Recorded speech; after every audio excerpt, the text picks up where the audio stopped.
Hello guys, welcome to my YouTube channel maths Pathshala. कैसे हैं आप सब लोग? आई होप आप लोग बहुत ज़्यादा अच्छे होंगे। अब इसका नेक्स्ट क्वेश्चन है, एक टेम्पू 25 किलोमीटर पर आवर की चाल से जा रहा था। उसकी चाल 5% बढ़ गई। अब उसकी चाल क्या होगी, ये हमें बताना है। ठीक है, तो इसमें हमें टेम्पू की चाल क्या दे रखी है? टेम्पू की चाल दे रखी है 25 किलोमीटर प्रति आवर, 25 किलोमीटर प्रति घंटा। ठीक है, अब चाल में उसकी चाल में 5% जो है बढ़ गई है, यानी इतनी चाल की वृद्धि हो गई है। जब 5% की वृद्धि हो गई है उसकी चाल में, तो लिखेंगे चाल में वृद्धि कितनी की हुई? 5% की, यानी कि 25 किलोमीटर तो पहले थी, उसमें जो है 5% की वृद्धि हो गई। कितने की वृद्धि हो गई? 5% की। तो 5% से मल्टीप्लाई कर देंगे, यानी कि 25 गुणा 5/100। प्रतिशत हटाने के लिए 100 लगाते हैं। ठीक है, 25 चौक 100। उसके बाद इसे काटेंगे तो क्या आएगा? 4 एकम 4, 1 बचा, पॉइंट लगाया, 0 बचा, 10 हो गया, 4 दूनी 8, 4 पंजे 20। 1.25 किलोमीटर प्रति घंटे की वृद्धि हो गई चाल में। अब पूछा गया है अब उसकी चाल क्या होगी, तो इसलिए अब चाल क्या हो जाएगी? अब टेम्पो की चाल हो जाएगी, हम उसकी चाल में 1.25 जो वृद्धि है उसको जोड़ देंगे, तो वो हमारी कुल चाल हो जाएगी। कि अब उसकी चाल में क्या होगी, तो इन दोनों को जोड़ने पर हमारी उसकी कुल चाल निकल आएगी। तो 0.25 तो ऐसे ही रहेगा, और 25 और 1 26। ठीक, तो 26.25 किलोमीटर प्रति घंटे की चाल अब टेम्पो की हो जाएगी। नेक्स्ट क्वेश्चन है, अप्रैल माह की 10 तारीख को तापमान 40 डिग्री सेल्सियस था। अगले दिन बरसात होने के कारण 30% तापमान गिर गया। अब तापमान क्या होगा, यानी कि गिरने के बाद तापमान क्या होगा? तो सबसे पहले हम लिखेंगे कि हमारा 10 तारीख का तापमान क्या था? 10 तारीख का तापमान क्या था? 40 डिग्री सेल्सियस। ठीक, अगले दिन यानी कि 11 तारीख को बरसात होने के कारण 30% तापमान गिर गया। तो अगले दिन कितना तापमान गिरा? अगले दिन तापमान गिरा 30%। किसका 30%? जो पहले था, यानी 40 डिग्री सी का 30% तापमान गिर गया। बस अब इसको कैलकुलेट कर लेंगे, 40 इंटू 30/100। प्रतिशत हटाएंगे तो 100 को डिवाइड करेंगे। ठीक है, अब इन दोनों ज़ीरो से ये दोनों ज़ीरो कट हो गए, और 4 दिया 12, यानी 12 डिग्री सेल्सियस तापमान गिर गया। तो अब तापमान क्या होगा, तो इसलिए अब तापमान क्या आ जाएगा? गिर गया है तो घटा देंगे। हमारा 40 डिग्री सी पहले था, उसमें से 12 डिग्री सी गिर गया, तो हमने उसे घटा दिया, तो कितना बचा हमारा? 28 डिग्री सी तापमान। ठीक, तो 28 डिग्री सी पर यहाँ पर टिक लगा देंगे। हमारा नेक्स्ट क्वेश्चन है, एक वस्तु का मूल्य 800 रुपये था, इसमें 8% की कमी हो गई, यानी 800 रुपये वाले जिस वस्तु का मूल्य था उसमें 8% की कमी हो गई। अब नया मूल्य बताना है। ठीक है, तो हमारा वस्तु का मूल्य क्या था? वस्तु का मूल्य 800 रुपये। ठीक, अब वस्तु के मूल्य में कमी कितने की हुई? 8% की, यानी कि मूल्य में कमी आई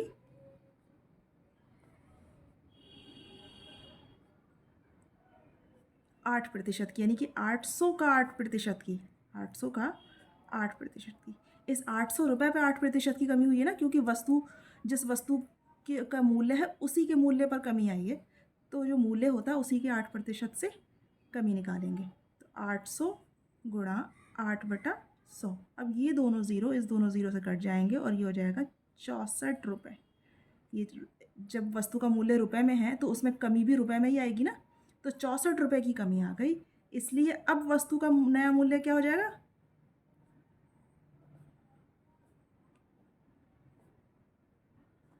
जब कमी आई है तो घटा देंगे, 800 में से 64 रुपये घटा देंगे, तो कितने रुपए बचेंगे? घटाने पे 10 में से 4 जाएगा 6 बचेगा, 9 में से 6 गया 3, और ये 736 रुपये। ठीक है, 736 रुपये, यानी इस पर टिक लगा देंगे।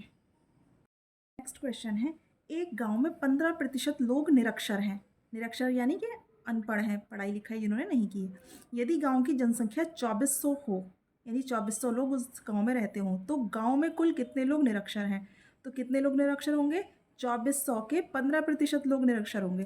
तो हम सीधे लिखेंगे गांव में कुल निरक्षर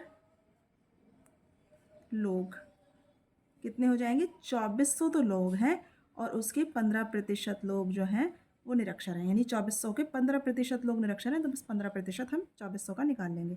तो क्या हो जाएगा? 2400 गुणा 15/100। जब हमें प्रतिशत हटाना होता है तो 100 से डिवाइड करते हैं। ये दोनों ज़ीरो इस दोनों ज़ीरो से कट जाएंगे और हम 24 की 15 से मल्टीप्लाई करेंगे तो कितना आ जाएगा? 15 चौक 60 का 0 हासिल 6, 15 दूनी 30 और 6 36, यानी कि 360 लोग जो हैं वो निरक्षर हैं। ठीक, अब नेक्स्ट क्वेश्चन है, हरीश को वार्षिक परीक्षा में 65% अंक मिले। यदि परीक्षा के पूर्णांक 500 अंक हों तो उसे कुल कितने अंक मिले? तो कुल अंक कितने मिले उसे? कुल अंक मिले, पूर्णांक हमारा कितना है? 500 का, और 500 में से उसे 65% मिले। 500 का 65% मिले ना, क्योंकि पूर्णांक तो 500 का है, और उसको पूरी परीक्षा में 65% अंक मिले, तो जो पूर्णांक होता है उसी का प्रतिशत निकालेंगे ना, तो 65% निकालेंगे 500 का। तो 500 गुणा 65/100। अब इन दोनों ज़ीरो से ये दोनों ज़ीरो कट जाएंगे और नंबर हमारे आ जाएंगे 5 पंजे 25 के 5, हासिल लगे 2, 5 30 और 2 32, यानी कि उस। नेक्स्ट क्वेश्चन है, अक्रम ने एक विषय में 20 में से 12 अंक प्राप्त किए, उसने कितने प्रतिशत अंक प्राप्त किए? तो अक्रम ने कितने अंक प्राप्त किए? अक्रम ने प्रतिशत अंक प्राप्त किए, प्रतिशत निकालना है ना हमें। प्रतिशत अंक प्राप्त किए, कितने किए?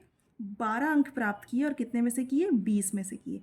प्रतिशत करना है तो 100 से मल्टीप्लाई करेंगे और प्रतिशत का साइन लगा देंगे। ठीक है, अब इसे काटेंगे तो 20 पंजे 100 और 12 पंजे 60, यानी उसने 60% अंक प्राप्त किए। ठीक, नेक्स्ट क्वेश्चन है, मदन ने बाजार से 90 सेब खरीदे, यदि 20% सेब खराब निकल गए तो कितने अच्छे सेब बचे?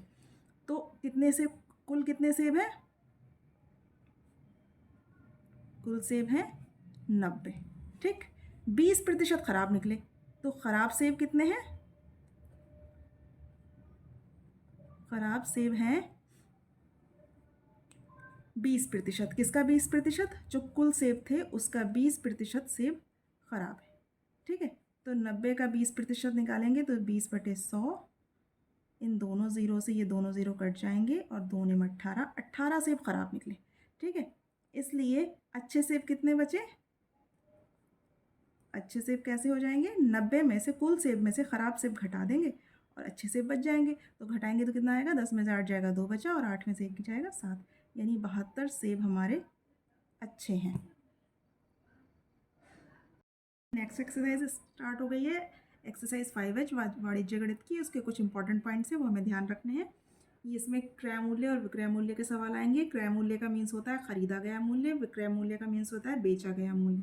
ठीक है, अगर विक्रय मूल्य यानी कि जो बेचा गया मूल्य है वो हमारे खरीदे गए मूल्य से ज़्यादा हुआ, ज़्यादा का सिंबल लगाए ना, तब लाभ होगा। और लाभ कैसे निकलेगा? विक्रय मूल्य से क्रय मूल्य घटाने पर निकलेगा। ठीक है, तो इसी से हम बाकी के फॉर्मूलाज निकाल लेंगे। ये हमारा फॉर्मूला है कि लाभ जो निकलेगा वो विक्रय मूल्य में से क्रय मूल्य घटाया जाएगा। इसमें से ये फॉर्मूलाज बन जाएंगे। जब विक्रय मूल्य निकालना होगा तो लाभ में क्रय मूल्य जोड़ देंगे, और जब क्रय मूल्य निकालना होगा तो विक्रय मूल्य में से लाभ को घटा देंगे। जब हम क्वेश्चन करेंगे तो ये आराम से क्लियर हो जाएगा। और इसी तरह से ये है कि अगर क्रय मूल्य विक्रय मूल्य से ज़्यादा हुआ तब हमारी हानि हो जाएगी, है ना।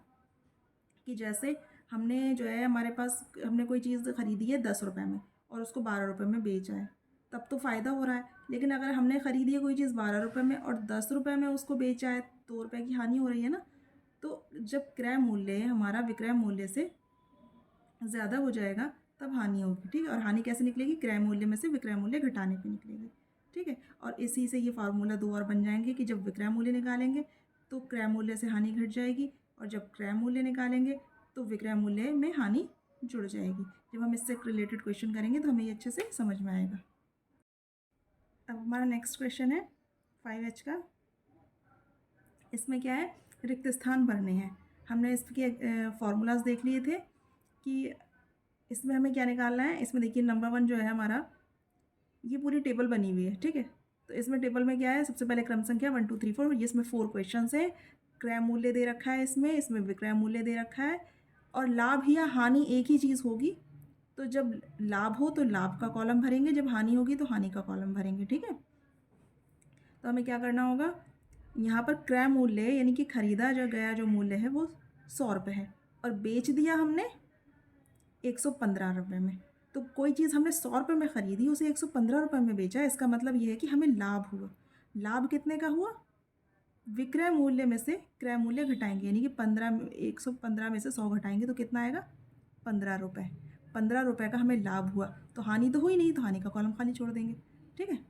अब नेक्स्ट क्या है कि ख़रीदा ये विक्रय मूल्य हमारा 1500 रुपये दे रखा है, लाभ हमारा 300 रुपये दे रखा है, तो क्रय मूल्य निकालना है। लाभ दे रखा है तो हानि तो हो नहीं सकती, इसलिए वो पहले से ही खाली है। तो 1500 रुपये में से 300 रुपये घटाएंगे तो हमारा क्रय मूल्य निकल आएगा। तो कितना बचेगा, 15 में से 300 घटाएंगे तो 1200 रुपये हमारा क्रय मूल्य हो गया, ठीक है। अब नेक्स्ट क्वेश्चन है 700 रुपये क्रय मूल्य दे रखा है, और हमारी 150 रुपये की हानि हो गई है। तो विक्रय मूल्य क्या हुआ, हानि हुई है ना। जब हानि होती है तो घटाते हैं, क्रय मूल्य में से हानि घटा देंगे तो विक्रय मूल्य आ जाएगा, ठीक है। तो कितना बचेगा, 0 में से 0 गया, 0 बचा, 0 में से 5 नहीं जा सकता तो आई लेंगे, 10 10 में से 5 जाएगा, 5 बचेगा, 6 और 6 में से 1 गया 5, यानी कि 550 रुपये हमारा विक्रय मूल्य हुआ जब हानि हुई 150 रुपये की, ठीक है। अब हमारा क्रय मूल्य तो 1200 रुपये है, विक्रय मूल्य 1100 रुपये है, यानी हमने कोई चीज़ 1200 रुपये में ख़रीद ली और उसे बेचा 1100 रुपये में, तो हमें नुकसान हुआ ना, 100 रुपये का नुकसान मतलब हानि हुई।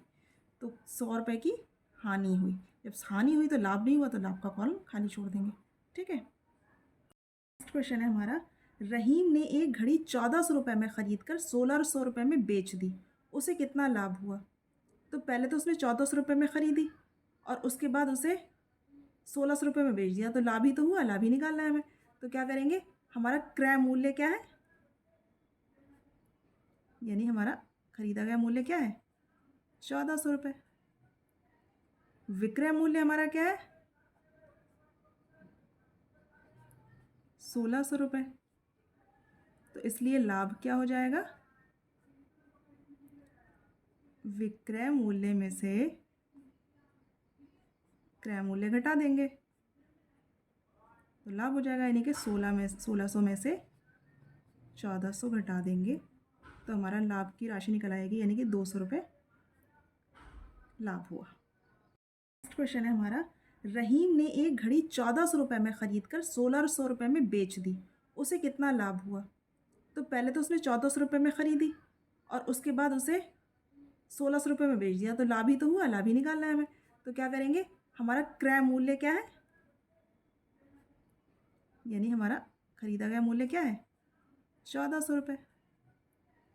विक्रय मूल्य हमारा क्या है, 1600 रुपये। तो इसलिए लाभ क्या हो जाएगा, विक्रय मूल्य में से क्रय मूल्य घटा देंगे तो लाभ हो जाएगा, यानी कि 1600 में से 1400 घटा देंगे तो हमारा लाभ की राशि निकल आएगी, यानी कि 200 रुपये लाभ हुआ। यही, अगर आपको वीडियो अच्छी लगी तो प्लीज़ लाइक कीजिए, कमेंट कीजिए, शेयर कीजिए अपने दोस्तों के साथ, और मेरे चैनल को प्लीज़ सब्सक्राइब करिएगा। मिलती हूँ मैं आपसे नेक्स्ट वीडियो में, तब तक के लिए keep watching, keep learning and keep smiling, take care, bye bye.